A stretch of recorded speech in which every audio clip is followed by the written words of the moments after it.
வணக்கம். இந்த அரசியல்வாதிகளுக்கு என்னாச்சு அப்படிங்கிற ரேஞ்சில் தான் இப்போ இருக்குது. அதனாலேயே அரசியல் பேச வேண்டாம் அப்படின்னு நான் முடிவு பண்ணியிருந்தேன். ஆனால் அரசியல் பேசாமல் ஒரு சமூக விழிப்புணர்வை ஏற்படுத்தவே முடியாது. ஏன்னா எல்லா சமூகத்துக்குமான அரசியல் தேவை இருக்கிறது. அதிலிருந்து யாரும் புறந்தள்ளி விட முடியாது. இப்போது நடந்துக்கிட்டு இருக்கிற அரசியல் சூழல் ரொம்ப கடினமானதாக இருக்குது. அது அறுதி பெரும்பான்மையில் விஜய் ஜெயிச்சிருக்கிறாரு. அவர் சரி என்ன செய்கிறாரு பார்ப்போம் அப்படிங்கிற மனப்போக்கு யார்கிட்டையுமே இல்லை. ஏன்னு சொன்னால் எதிர்த்தரப்பினர் புலம்பி தவிக்கிறாங்க. ஏன்னா அவங்க அதிகாரத்தில் ரொம்ப அதிகாரத்தை ரொம்ப பயன்படுத்திக்கிட்டவங்க. திடீர்னு நம்ம கையில் அதிகாரமெல்லாம் போன உடனே அவங்களால அதை ஏற்றுக்கிடவே முடியல. அதனால அவங்க விஜய் மேலேயும் இந்த கட்சி மேலேயும் நிறைய குற்றச்சாட்டுகளை தேடிக்கிட்டே இருக்காங்க. ஆனால் அதே மாதிரி தான் இந்த கட்சியில் உள்ள இந்த தாவேகா கட்சியில் உள்ள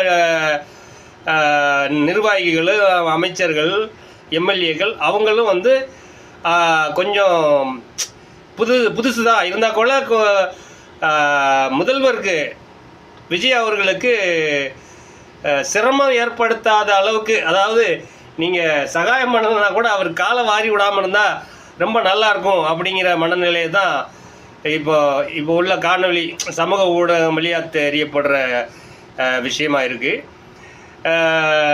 ஏன்னு சொன்னால் சட்டசபையில் ஏற்கனவே இப்போது ஒரு பயிற்சி மாதிரி எப்படி நடந்துக்கணும் அப்படிங்கிற பயிற்சியெல்லாம் கொடுத்துருக்காங்க.